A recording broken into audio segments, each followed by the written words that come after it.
नमस्कार। कभी सोचा है कि दो चीजें बिना एक दूसरे को छुए कैसे खींच या धकेल सकती हैं? जादू जैसा लगता है ना? पर ये जादू नहीं, ये है प्योर फिजिक्स। और इसी अदृश्य, इसी इनविजिबल फोर्स के पीछे का जो राज है, वो छिपा है कूलाम के नियम में। तो आज चलिए इसी की परतें खुलते हैं।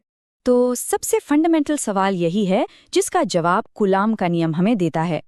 मान लीजिए दो बहुत ही छोटे चार्ज्ड पार्टिकल्स हैं जिन्हें हम कहते हैं पॉइंट चार्जेस। तो उनके बीच आखिर कितना फोर्स लगता है? क्या चीज तय करती है कि वो एक दूसरे को कितनी जोर से खींचेंगे या फिर धकेलेंगे?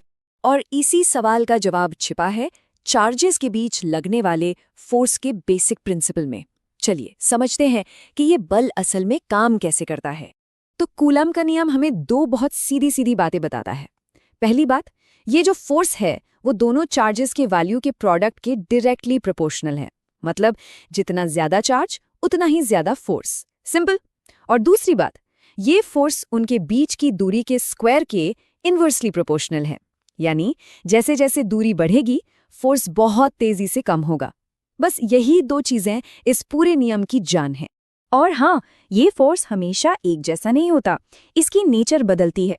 देखिए, अगर दोनों चार्जेस एक जैसे हैं, मतलब पॉजिटिव पॉजिटिव या नेगेटिव नेगेटिव, तो वो एक दूसरे को धकेलेंगे, जिसे हम कहते हैं रिपल्शन। लेकिन अगर चार्जेस ऑपोजिट है, एक पॉजिटिव और दूसरा नेगेटिव, तो फिर वो एक दूसरे को अपनी तरफ खींचेंगे और इसे हम कहते हैं अट्रैक्शन। सीधा सा नियम है। अच्छा, तो शब्दों में तो ये नियम समझ में आ गया, है ना? पर फिजिक्स की असली खूबसूरती, उसकी असली ताकत तो मैथ्स में है। तो चलिए अब देखते हैं कि इस नियम को हम मैथमेटिकली कैसे लिखते हैं। मैथ्स की भाषा में ये रिलेशनशिप कुछ ऐसा दिखता है। F यानी फोर्स प्रोपोर्शनल है Q1 गुना Q2 के और इन्वर्सली प्रोपोर्शनल है दूरी यानी R के स्क्वायर के। इसको एक तराजू की तरह सोच सकते हैं। एक तरफ चार्जेस का वजन बढ़ेगा तो फोर्स वाला पलड़ा भी ऊपर उठेगा, लेकिन दूरी का पलड़ा उल्टा काम करता है। जैसे ही दूरी बढ़ेगी फोर्स वाला पलड़ा नीचे चला जाएगा, मतलब फोर्स कम हो जाएगा। लेकिन देखिए, फिजिक्स में अंदाजे से काम नहीं चलता, हमें चाहिए एग्जैक्ट वैल्यू, है ना? तो ये जो प्रोपोर्शनैलिटी का साइन है, इसे हटाने के लिए और एक प्रॉपर इक्वेशन बनाने के लिए हम एक कांस्टेंट k को ले आते हैं। और बस अब हमारे पास एक पक्का पक्का फॉर्मूला है, F बराबर k गुणा Q1 Q2 और ये सब डिवाइडेड बाय R स्क्वायर। अब हम असल में फोर्स को कैलकुलेट कर सकते हैं। पर सवाल ये है कि ये k है क्या चीज़?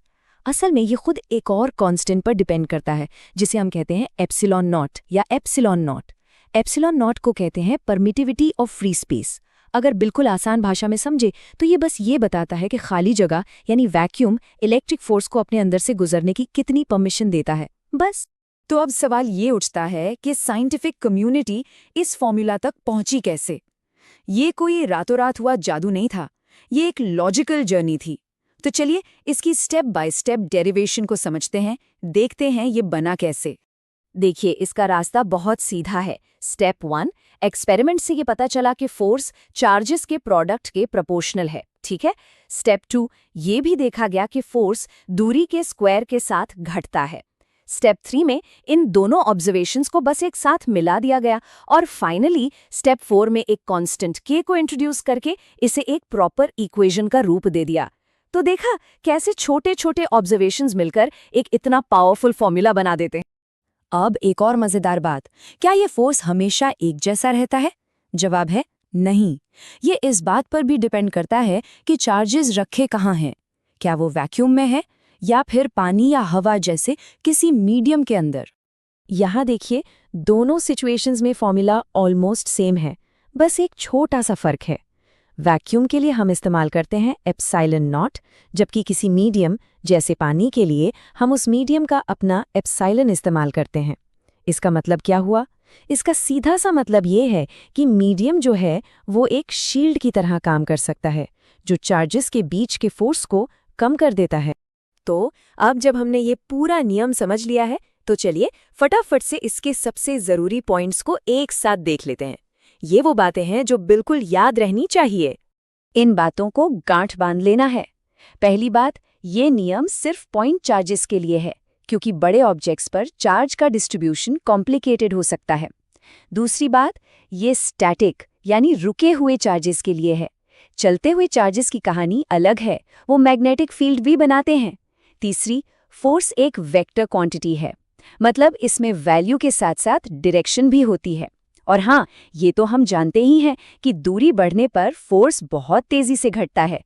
और सबसे आखिर में the golden rule, like charges repel, opposite charges attract. समान आवेश एक दूसरे को धकेलते हैं और विपरीत आवेश खींचते हैं। और अब जाते जाते एक सवाल, जरा सोचिए, हमने अभी सीखा कि एक जैसे चार्जेस एक दूसरे को धकेलते हैं, रिपेल करते हैं। तो फिर एक एटम के इतने छोटे से न्यूक्लियस के अंदर इतने सारे पॉजिटिव प्रोटॉन्स एक साथ चिपके हुए कैसे रह पाते हैं? उन्हें तो एक दूसरे को धकेलकर बिखर जाना चाहिए था, है ना?